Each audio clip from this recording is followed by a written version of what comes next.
All right, well, let's get into it again, okay? We were saying earlier, the show is all about you. Are you a psychic, a medium, or an empath? Whatever abilities you think maybe you have going on, maybe you're not sure, something weird keeps happening to you. If you have heaviness, depression, ADHD-like symptoms, other issues that you suspect are maybe connected to this, I want to hear about the good, the bad, the ugly, the indifferent. Let's just look at this from a curious perspective, not a good or bad type of perspective, and we're going to categorize things and clear some of this mystery up for you guys tonight. Paul, you want to go ahead and get started? Yeah, a lot of people are really just asking what they are, kind of like as a reading, but we do have a few that are being a little bit more specific with what's been going on. Okay. So we're going to start with Soraya, who says, I've had very interesting deja vu, comma, magical day where everything that was going on outside of me was lined up as close as it could be without overlapping with what was going on in my mind. Then I had depression and anxiety for the first time in my body, and I was wondering what this was. She has depression and anxiety out of the blue, took over her after a series of deja vus. Yeah. During her waking time. Okay, so, you know, when we look at mediumistic abilities and we look at empathic abilities, empathic ability always includes elements of psychic and mediumistic abilities, okay? Psychic abilities, mediumship abilities do not necessarily include a ton of each other, but with empathic abilities, especially on the third and the fourth level, it absolutely does. And one of the things that can happen with especially the empathic and the mediumistic abilities, and I would say that you have both of these, one of the most common side effects physically and mentally that people are being treated for, sometimes accurately, sometimes inaccurately, and I'm not here to prescribe and diagnose, but that is anxiety disorders and depressive disorders. So what we see is an overwhelming energy absorption in your body. Now, you can do that voluntarily if you plan to be giving readings or healings or something like this, but it will happen accidentally. And people who are not aware that they have a high level of empathic ability or that they are mediumistic are very prone to being misdiagnosed. And the medications, the therapy, the behavioral trainings, none of this can fix it because it's not something to fix. It is something to own and it is something to manage, but it's not a problem per se. It is only problematic if you don't understand that you have it. And so it's sort of taken over you. We want to take over it. We want to own our mediumistic and empathic abilities, and we don't want to end up getting labeled with things that we do not necessarily have. Even though the side effects will feel very similar, or they technically are the same thing, it doesn't mean it's out of control yet, okay? So we have to understand that as spirits come in to communicate with us, the number one most common physical reaction is an anxiety attack. That's okay. That's okay. Just because you feel it does not necessarily mean that you're in danger. And depression is a very common side effect of mediumistic abilities and empathic abilities. Empathic ability being the overabsorption from other people around you or atmospheres around you. Well, look at how toxic the energy is around us, especially right now, but really always. And right now, it's just being unmasked. Right now, it's also kind of being multiplied due to things like the quarantines, the pandemic, the racial injustice issues, especially here in the States. But worldwide, we are seeing an increase in empathic abilities. And didn't we just do a free mini class on that? We did. Empaths in the pandemic. Yeah, we put the revised version up this morning. Okay, good. So that just went up on the playlist today. So check that out for yourself also. But I would highly recommend the empathic awareness training. You go to IvyRiveraEmpathicEducator.com. Get the traditional 2-hour for the public empathic training, and yeah, it looks like that and mediumship is really, really kicked up for you, and it's not at all uncommon to see that the dream state changes significantly or that you start tapping into that dream state, which kicks the deja vus up a notch. We've talked about that a lot on here too, and that's sort of the last sign that you really need to start training and managing your abilities. Great question. Yeah, it is great. There's a lot of empathic people here tonight. So think that'll just be something that's going to continue on, is definitely check out the Empathic Awareness Training. I'm putting the link in the comments now. There's also a clickable link in the description, so make it nice and easy for you. Good. Thank you. So on that note, Carrie says that she gets physical pains and will have them until someone might mention that they have this issue, and then her experience of it will disappear. It happens often with her dad, and she's wondering if the brain fog lately is his. For sure. So one of the things that can happen with the brain fog is that as you're becoming more of a medical intuitive, you are picking up through clairsentience. Clairsentience is the ability for you to feel, I call them physical impressions, in your body what someone else is experiencing. We would say that this is part of your empathic ability, for sure. What happens with that is that you really start to become overwhelmed with other people's energy. And if you've been exposed to someone repeatedly who requires a lot of healing, it can kick up your abilities, and then you're picking up on everybody accidentally, and that can cause a lot of brain fog. We also see with an increase in empathic abilities, a natural increase in mediumistic abilities. We were just talking about this with the last girl who asked. And so that can also cause brain fog. A lot of people think, well, I don't want to develop my abilities because I'm turning into an airhead.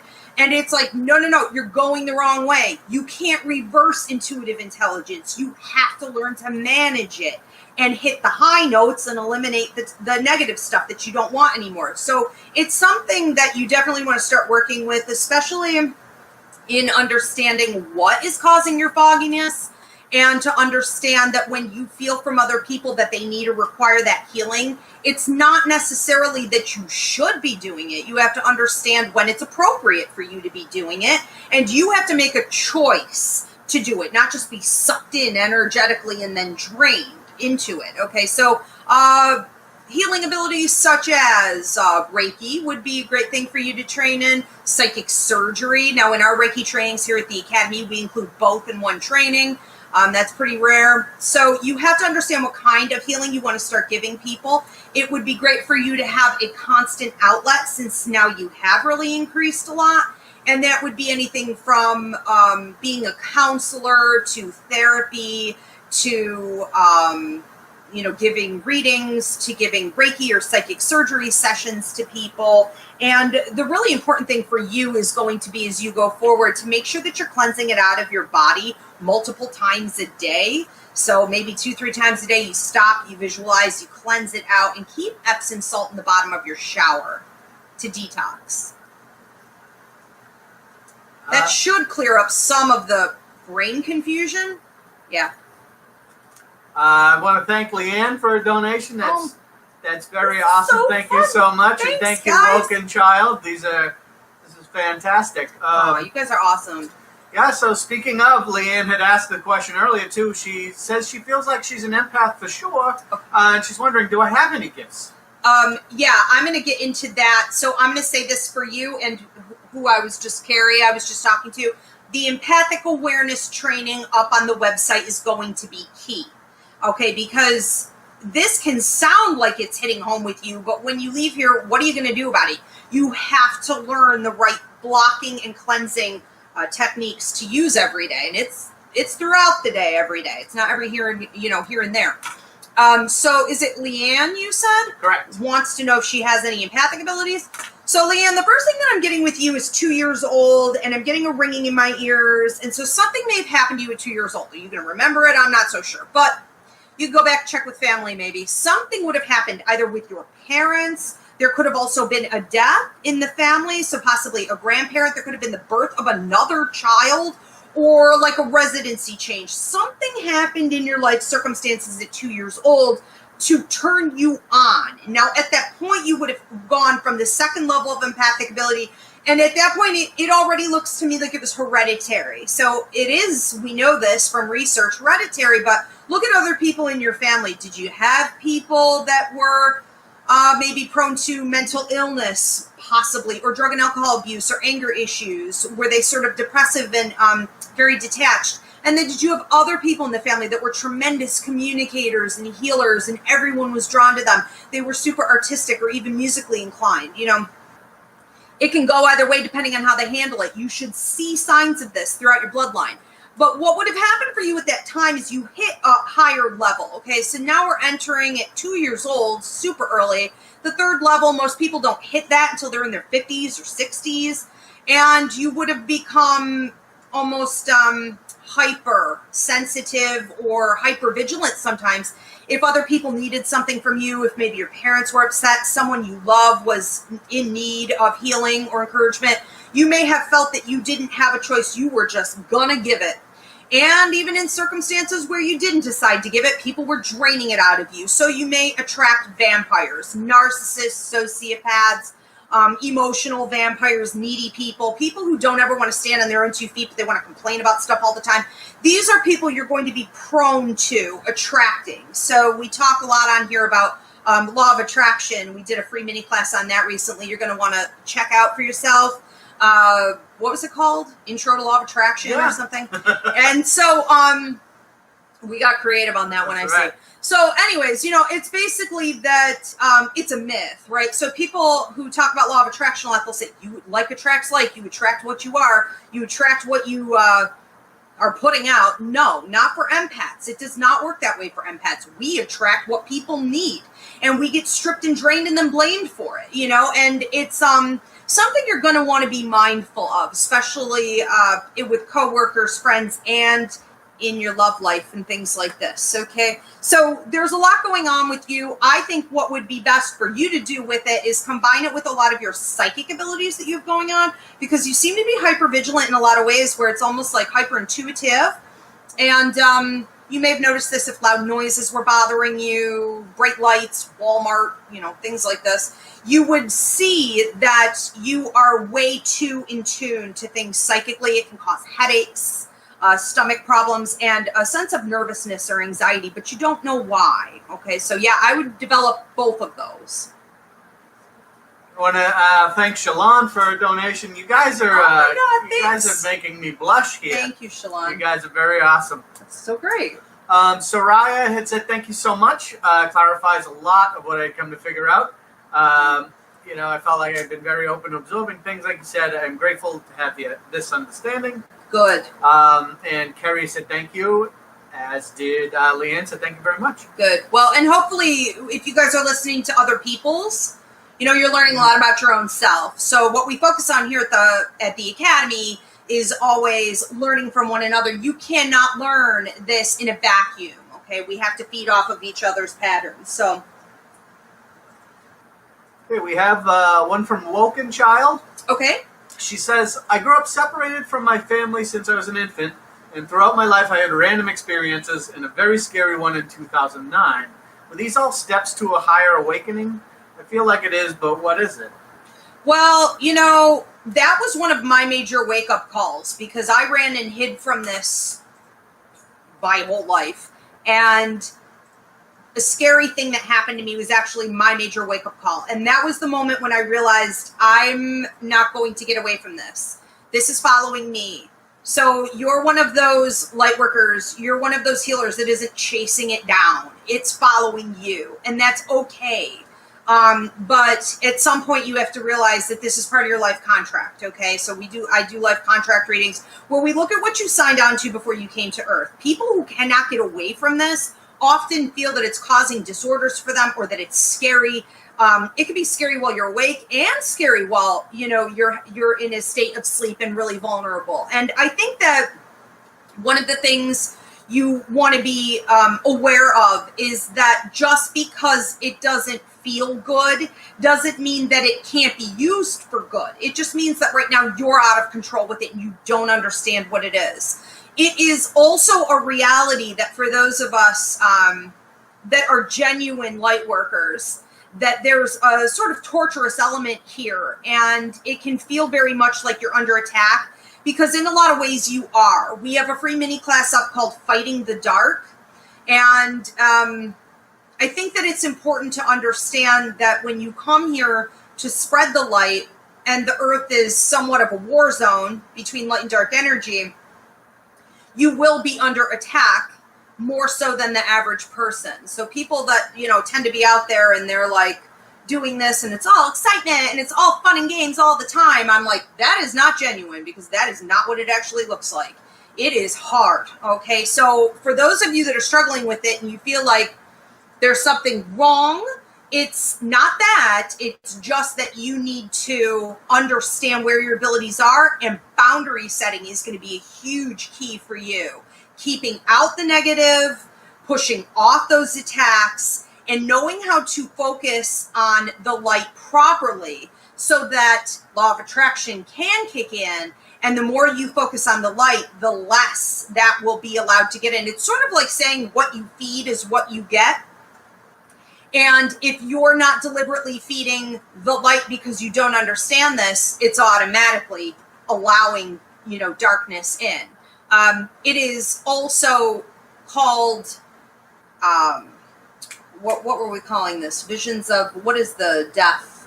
Messengers of death syndrome? I hate that term. I hate it, but that's all we got. So I didn't make this, but messenger of death syndrome is also the ability to see, like, I saw 9/11, and that's what sent me here to this, part of New York, and we got out with 9 days to spare. It's seeing the death of family and friends right before they died, seeing horrific accidents, and, your head's sort of full sometimes of like apocalyptic scenes, and a lot of them are real, and a lot of them can be prevented. So it's about, again, discernment and understanding that difference. What is your responsibility to deal with and help and heal through, and what is not, and you have to put an end to seeing it or dealing with it. Okay, so a lot of education is going to be required. And I want to thank Vanessa Murillo for her donation. You guys, this is wild. You guys are awesome. Thank you so much. I had no idea. I would have been happy with like 50 cents just to see the button work. I had no real clue what that was going to look like. I was pretty happy just to see it on there as well. Oh my God. But you guys are that's so great. Truly humbling and flattering. It is humbling. Okay, we have one. It's pretty simple from Shalon, who has been watching all of our shows and learning a lot. She's just wondering, what abilities she may have that you can see. Shalon, so what abilities am I feeling with you? One of the first things that I'm feeling with you is almost so this is going to sound strange, but sometimes if you ever get like a weird increase in urination, like I have to go again, I just went. Why am I going again? You find that you're waking up frequently in the night. You may think you have a urinary tract infection or something. Again, I cannot prescribe or diagnose, so always go get that checked out. But it could be some people get an increase in psychic ability and empathic ability alongside an increase in urination or the feeling, the urge to go, and sometimes even itching skin or like feeling like something's crawling on you. So a couple different things I have going on with you. I want to say an increase in psychic and empathic abilities connected to a download. We have another free mini class up in the playlist called Receiving the Download. A lot of people think they're going through a manic episode and things like this. And when you receive a download, it's like instructions come in, typically through the crown chakra. Instruction is given to you about what the next step is for your spiritual development or your life work, your life path, your life contract. What are you here to do? And I think that would have happened with you within I'm hearing 6 weeks, 6 months. And this is going to change also for you the way that you're seeing the world, your observation level. You may become a little bit more quiet or reserved.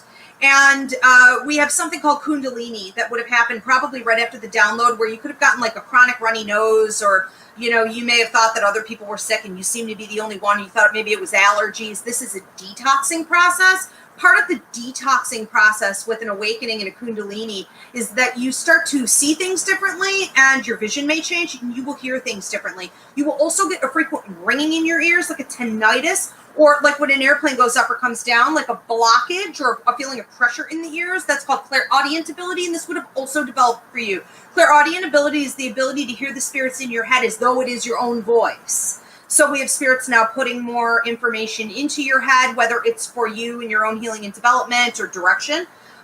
It could also be messages for other people, something to be mindful of. Woken Child said, that was amazing. Thank you. You're welcome. And Juanita says, thank you, Ivy. And Leanne said, again, thank you. Absolutely. So this is definitely, it's great that everyone's listening to Everyone else's. Yeah, that's so We're helpful. all really the same. Yeah, that's true. And this is a good one, too, from Vanessa Murillo that I think will resonate with a lot of people. Okay. She said that I had some interesting experiences when I was younger, and out of fear of not knowing how to handle it, I think I blocked it. Yep.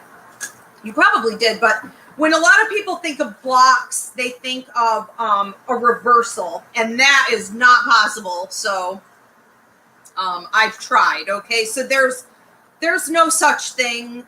The only intuitive intelligence cannot be reversed. The only thing that you could do is put in a temporary block, and it's basically like a leaky hole in your boat. You know, you put some gum in that, you put some fixture in there, and like the water's not really coming through, but that's not going to last forever. And eventually you're going to peak with one of your abilities, and there are all kinds of triggers: pregnancy, childbirth, death of a family member, a friend, a pet, going under into anesthesia for a surgery, a car accident, a terrible event. There are all kinds of things that trigger. And once you're triggered, that hole is going to be unplugged, and it's going to be in full force, and it's going to send you spiraling out of control. So I never recommend to anyone that they block. And we have intuitive kid trainings up on the website, and I deal with a lot of kids, and I have 3 of my own, and I started training them at 3 years old. So the ability starts to kick up at 3 years old when we start tapping into certain brain waves and we become mediumistic. So a 3-year-old will be talking to things that aren't there and playing and knowing things that they shouldn't know. So that's the first major trigger. And at 5 and 6, we have the second one, and that's when parents, teachers, health practitioners start putting fear into us and teach us to block. And they tell you that it's something to be ashamed of, or it could be scary and they're not supporting you. We come into the academy here for the psychic mediumship training always with the intention to help you unblock, but to only remove those blocks when you're really capable of handling it. So, if you come in here, I'm not going to just help you remove them and open up Pandora's box. And a lot of trainings do that. That's the goal. They want to trigger you. You don't need to be triggered. You need to learn that you're capable of maintaining this, and you want to be able to decipher and figure out where these abilities coming from and what is the purpose. Once you understand that, it takes the fear element out of it, puts you at ease. It's still there. We just need to, remove some of the toxic energy that has been there. And a lot of you may understand this and say, well, I didn't deliberately block it, but I definitely don't have it anymore. You do have it, but you have intuitively blocked it. You knew that for your own safety, whether this be judgment from society or this be for your own ability to maintain normalcy, you did intuitively learn how to block it, intentionally or not. Yeah, I really like that you give people the tools so that they do it themselves when time is right, so that you're not just leaving them out there exposed like some other people would. And right. I think that's awesome, and it gives them a lot more of give them a lot more in touch with it then, because it does feel it's them doing it, Yeah, it's you choosing to do it. Yeah. But I will say this, and we do have students that are like, oh my God, this opened up Pandora's box. Well, that's okay. Then we just maintain it from there. We have tools to maintain all of this. Juanita said that this was, she said, wow, I always felt like my nose was running all the time. Yeah. And thought it was sinuses. And Shalon said, sorry if it's TMI, but she just got meds for UTI, and thank you. And that was exactly what I've been experiencing, and I couldn't figure out what it was. It's the frequent urination. It's the thinking of stuff crawling on your skin. It's the explosive bouts of random diarrhea and the nose running when we were talking about Kundalini.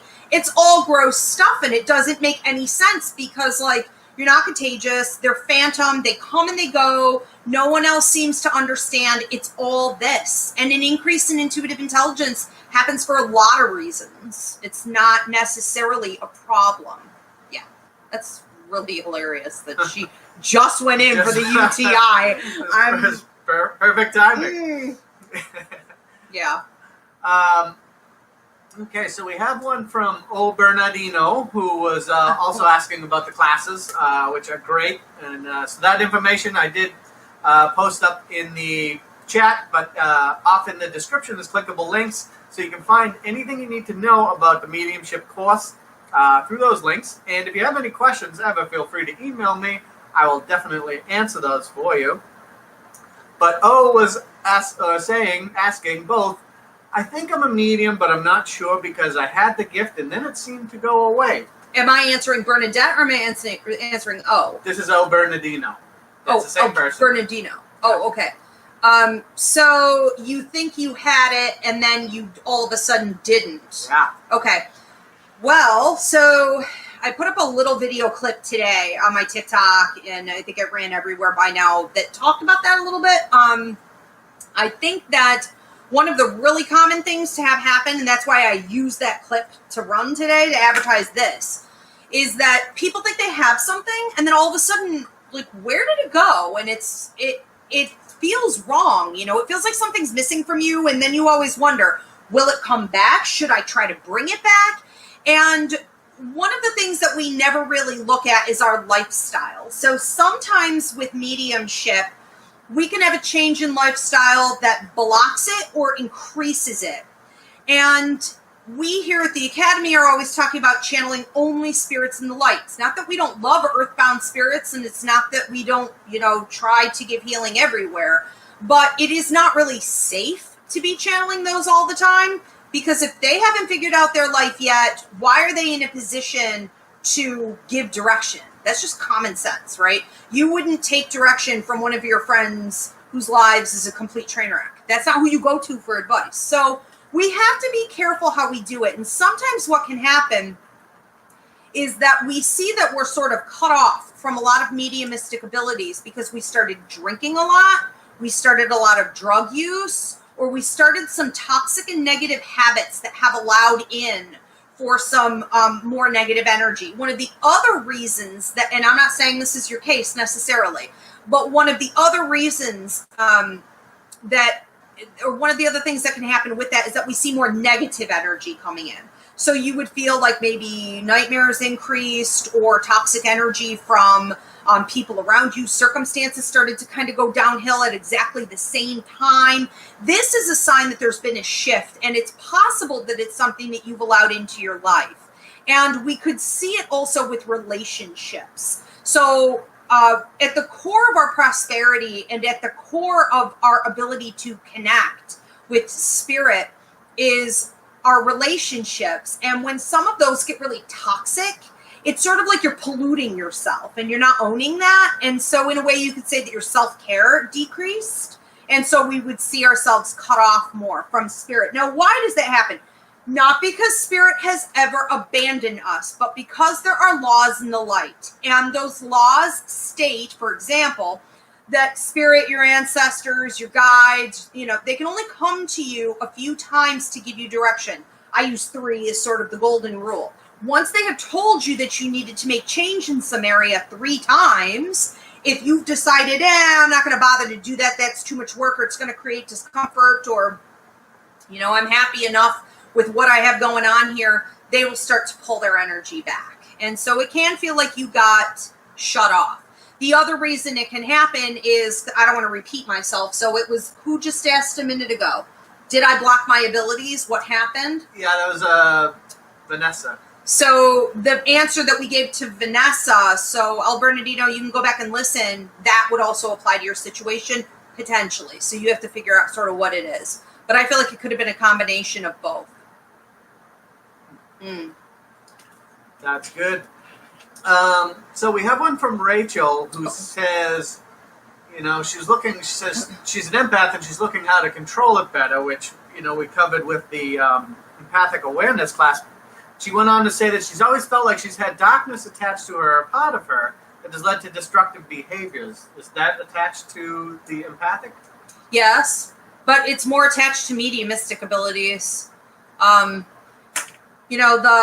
The thing with having children, like you may have felt this as a kid, and your parents may have said this to you, There are no ghosts under the bed. There are no creepy crawlers, in the closet. There's nothing trying to attack you. This is your imagination.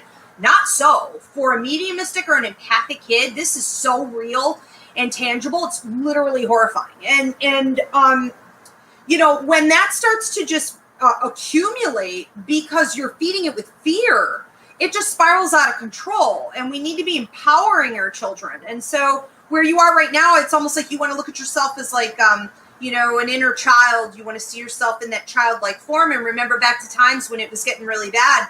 And you want to just handle it accordingly. It is really connected for you to the mediumistic abilities. Yes, you have empathic abilities, but this would be a bigger issue for you. So take the empathic awareness class, use those tools and techniques. But one of the things that you might want to look at is, what's it called? Hauntings, Clearings, and Detachments class, or we put up a free mini class similar to it. We put one up on cleansings. So one of the things that you would want to do as a medium is to set those boundaries, use that discernment, and understand how to properly tell them no. Just no. That's it. Not now. A lot of people that are really called to criminal investigations, missing persons, paranormal cleansings, and things like this are what I think of as being a little bit of a different breed of mediums. And it's not as fluffy. It's definitely not as comfortable. But if you are prone to attracting spirits that are earthbound or paranormal, maybe you're even drawn to paranormal or old buildings and things like this, you would probably be very in tuned to using that same part of the brain for being very skilled in things like criminal investigations, missing persons. It's all the same. It's very heavy energy, but certain people are called to do it. And it might also be connected to something we mentioned earlier, messenger of death syndrome. So if you didn't listen earlier, go back. And somebody had asked something, and that came up about how you can predict unfortunate circumstances, illnesses, deaths, and things like this. Some that are avoidable, some that are not. It's really important that you know the difference so you don't feel overburdened. Very cool. So we've had people talking about their children that have abilities, and then Leanne asked, said her daughter has a gift. She's seen spirits and told her that. She's asking about classes for her. So I'm mentioning intuitive kids, but how old what's your limit really, age limit for, or is there one for psychic mediumship course? The age limit? I would say that at 12 years old, you're really an adult at 12 years old. They seem to be able to sit there. They do better than some of the adults. It just really depends on how into it they are. We see with a lot of intuitive kids that they do have ADHD-like symptoms, and so that's tricky. And we're trying to get it under control, obviously. But then we see the polar opposite with a lot of intuitive kids, and that is that they have something I call old soul syndrome. They're very laid back. I mean, they're very insightful, very, very chill. And they really, this was the baby that could sit for 30 minutes when the other kids couldn't do 2 minutes.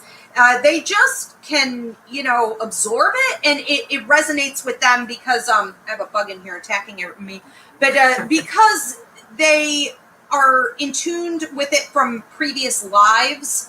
And so I would say 12, and if they struggle and you feel like, I'm sorry, they're not ready for it, it's a pay-as-you-go-along system. You're not trapped. You could pay them full or pay as you go. But the intuitive kids class was a good taste. That was like all ages. And so that's, I think, an hour and a half. And see how they do with that. See how into it they are. Give them a sample.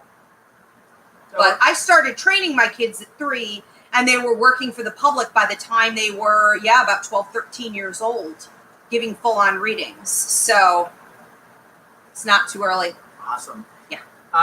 And I want to thank Texas Girl in Virginia for her donation. That's very generous. Oh my God. Thank you. Thank you. We have one from Layla. Okay. Says, how do you eliminate the negative? I feel I need to forgive myself in order to move on with my psychic abilities. I've tried Reiki and affirmations. Any other suggestions would be great. Relationships, boundaries, and cord cutting class. Check it out. Now that you have to pay for, you have to buy it on the site. Paul put the link up there. That teaches you how to use forgiveness exercises whether it be with addiction to sugar, it be with someone else, a situation from your past, or yourself, to cut that cord and move on from that. You're right, that is key. I say this a lot, and I feel like it goes right over most people's heads, so I'm really grateful to hear you ask that question, because people don't realize that sometimes the biggest block to their intuitive intelligence is themselves. They're not giving enough self-love, self-care, forgiveness, acceptance, and they are crusted in crystals, and they have 50,000 tarot decks, and they just don't understand why it's so hard. They have to work so hard at it. You shouldn't have to meditate 2 hours a day to get a simple symbol or message. It could be you for sure. And I am feeling that here. So I get where you are. Absolutely. She had also asked about, or I was thinking about the other free mini class. What was it called? Oh, so we did a free mini class. If you go to the playlist, I don't know if I'm asking you or Spirit, but somebody's answering me telepathically. Was it me? So I doubt it was me. So we have a free mini class up on the playlist called How to Hate Less and Forgive More. And while that was trying to help people in community with one another, a large portion of that class ended up being about self-care and things like that. So I would also start there. But that's a super accurate insight. And people don't talk about that enough. It could be, yes, self-forgiveness, self-love. Yep. That's I was given a reading last night, actually, and that came up, so that's very timely. We have one from Cool Beans. Okay. Who says, I've slipped into different portals or time zones. Okay. What's that about? It's called Astro Travel. So slipping into different portals or time zones. A lot of people have something called Astro Travel. We talk about that more in the Dreams class that's up on the website. And I think we did a free mini class on that also, a little bit. And so what happens with Astro Travel is that you feel you're getting sucked into a tube or a tunnel, or like you could feel like you're getting sucked into a train, and then you decide to get on it. It takes off really quick, like warp speeds to travel, things like this. It's about you going to other dimensions. Now, a lot of people do it almost habitually, and it is probably something you started in one of your peak years. So with your intuitive intelligence, that would have been between 5 and 6 years old, or between like 14 and 16. And what can happen is that for you, it's accidental, but a lot of people train in this for many, many years to be able to do it. And a lot of people who have it naturally don't like it, because it can also cause sleep apnea and sleep paralysis. And so you can't, like if it's happening at night, feel like you're reconnecting with your body properly. You could spend the next day or even 2 days feeling almost like your spirit is not back in your body. It's like we're trying to shove it back in there, and it just won't line up again. And so there's a lot going on there with that. I believe the purpose of it is to go to other dimensions, to learn, to evolve, to grow. I've seen that when my angels are calling me to work, it used to be something that I felt was coming more to me. Now I have to go, probably because I figured this out, and I don't know how much I appreciate that all the time, but you could feel like you're working all night long. You wake up, you know you were sleeping, but you were working all night long. Dark circles, exhaustion. You could be working for the angels. You could be working with guides. So you're going out into other dimensions, and you're healing parts of the universe, people's lives, situations. It's a big calling, and it's important. Yeah. That's awesome. That's I think I had the first one I realized since we met, and I had it, and coming back into my body, I was like, it was wild. Like I could feel it. It was this weird sensation that I hadn't felt in probably 20 years. Oh wow, yeah. That's huge. Yeah, and so Cool Bean says that this happens during the day when she's out with her son, and so he's been with her. So. Well, again, it's all going to come down to, self-control. It could also be, so it would be like you getting rooted and grounded and saying, no, I'm not going. I'm not doing that right now. You have to just pay attention. And I would even recommend at this point starting to keep a journal about when it happens, what you're doing. A lot of people slip in and out of that, especially if they're driving. I call it motion meditation. If you're walking, if you're cleaning, if you're on the stair stepper, it could literally be anything.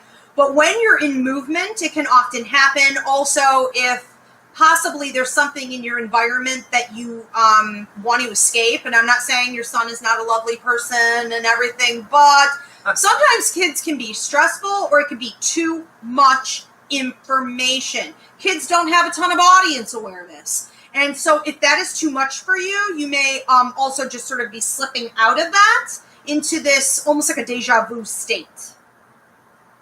That's awesome. That's common with empaths also. I do feel that for you as well. So people with empathic ability, we often shift out of our reality into different dimensions and realities. And then we come back and we're like, oh my God, where was I? Act like everything was normal. Rachel said thank you. This has given her lots to think about. And Portia says that she astral traveled during Reiki once and it freaked her out, and now she's timid when she's getting Reiki done. Yes, but it's okay. Some people talk about having to have a tether cord, a gold tether cord, and have someone, like if you went on an acid trip, you were supposed to have someone to pull you back in or whatever. You will come back. You will come back. You don't need help with it. It's natural. It happens. It's just really uncomfortable physically. I think it is. And Cool Bean said, oh yeah, I want to escape from my son all the time. Probably. You're probably a really good mom who just can't get away right now. Awesome. Robert Mendelewski says that I had 2 different accidents at a young age and always felt that this had something to do with my abilities. Is that true? Robert or Robin? Robert. Robert? Yeah. Okay. Oh, okay. Robert.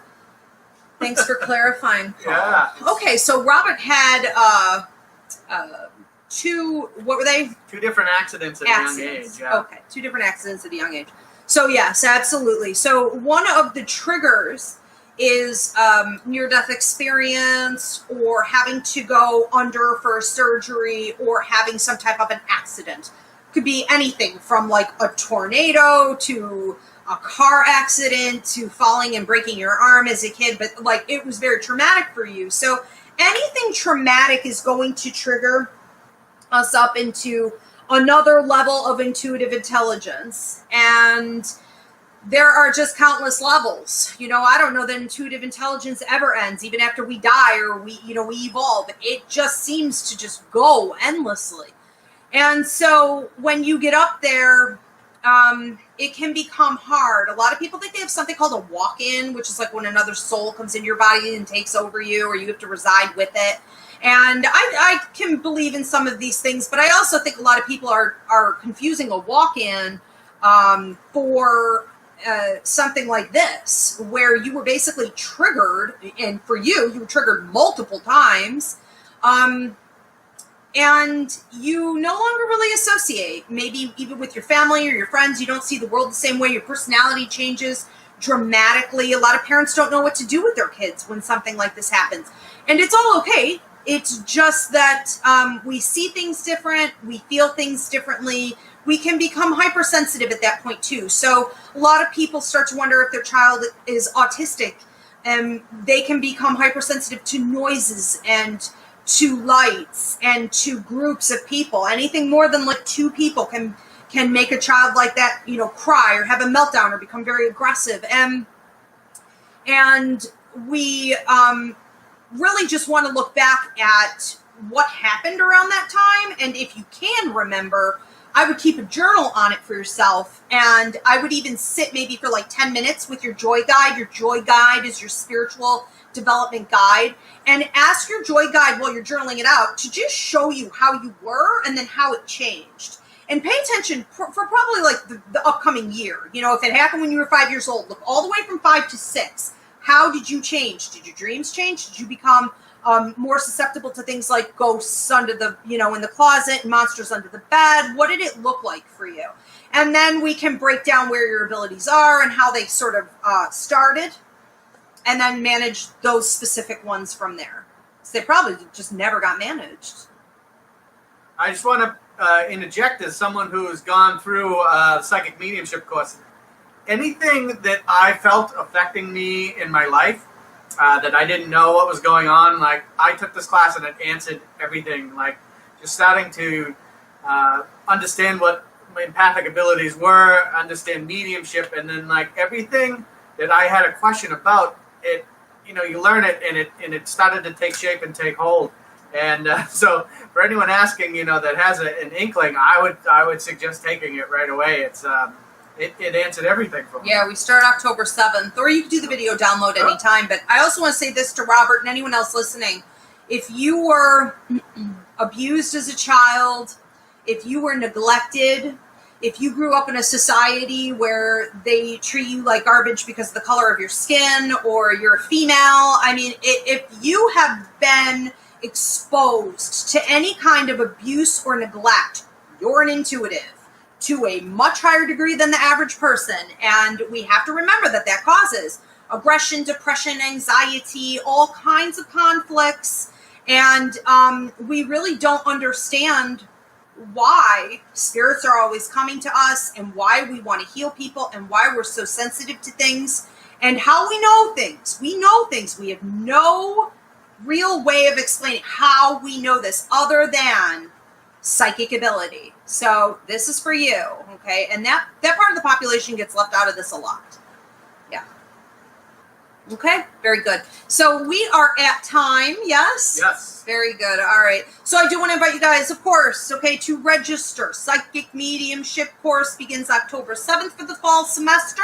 You have 2 pathways to learning. Pathway 1 allows you to just take the video downloads at your own leisure, but I will not be working with you one-on-one throughout that time, nor will the assistant teachers. Pathway 2 actually teaches you how to apply this to your life for like readings and healing arts and things like that. You'll be working directly with me as well as the assistant teachers here. And so we have something for everybody's schedule. I just want to thank you guys again so much for helping us to reach this level with our program here. I'm excited for everything new that we'll be doing. And thank you again so much for your donations and your kindness.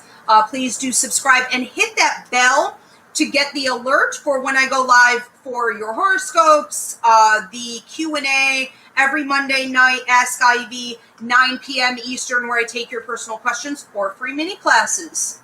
Thank you, Polly. Thank you, Ivy. Thank you, everyone. Thank you, Spirit. Have a great night.